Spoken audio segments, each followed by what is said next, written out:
Cilat janë pasojat e këtyre sulmeve tek civilët në Izrael?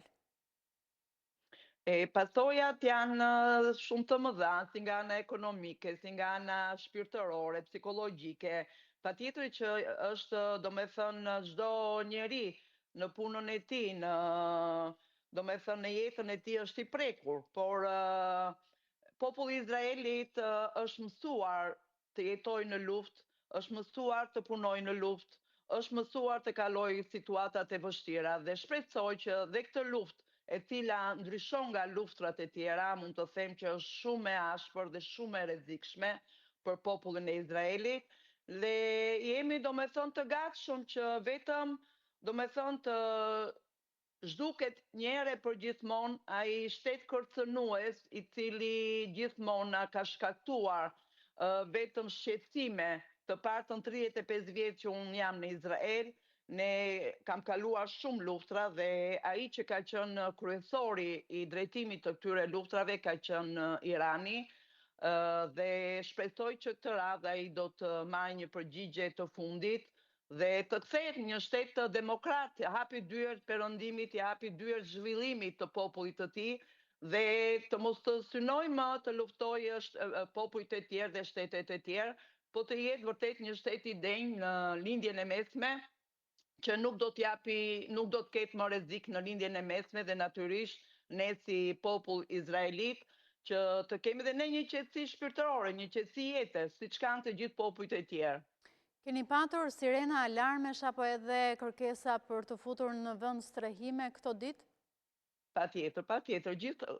çdo kohë e theksova në orën 8 të mëngjesit kishim alarm, domethënë kishim 3 herë në mëngjes dhe mbrëm natën ka pasur përsëri dhe mbrëm natën në orën 12 natës ose në 1 të natës, mos të gaboj, por nga mëngjesi, domethënë nga ora 9 dhe deri tani nuk kemi pasur.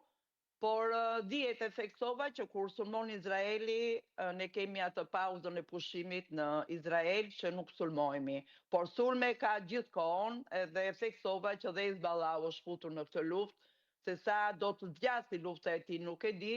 por di që Izraeli po sulmon në këtë kohë në Liban dhe natyrisht edhe atje janë vrarë ata kreu i Hezbollahut, siç dëgjova lajmet, edhe aty janë vrarë udhëheqës të organizatës terroriste. Dhe shpresoj që me Hezbollahun shumë shpejt do të mbarojë, nuk do të jetë në një kështu luftë e gjatë, por ajo që ka rëndësi që të paktën siç shohim nga ana e Iranit ka një farë dobësie dhe lufta do të vazhdojë, nuk ka mbaruar, se çfarë përmasa do të marrë atë nuk e dim, por që ajo që është kryesorja ne në Izrael, ndryshe nga vendet e tjera, ne jemi të siguruar në shtëpi, jemi të siguruar në çdo vend, kështu që dhe jemi të edukuar për luftën, kështu që nuk para kemi dhe shumë kështu frikë, domethënë që të them kam luftë, ajo që është kryesorja për mua që të lërohemi dhe të çlirohemi përfundimisht, domethënë, të jemi gjithmonë të lirë si të gjithë popujt e tjerë. Pra, ajo që ju shpresoni në këtë momente është që të jepet fund luftës, por ashtu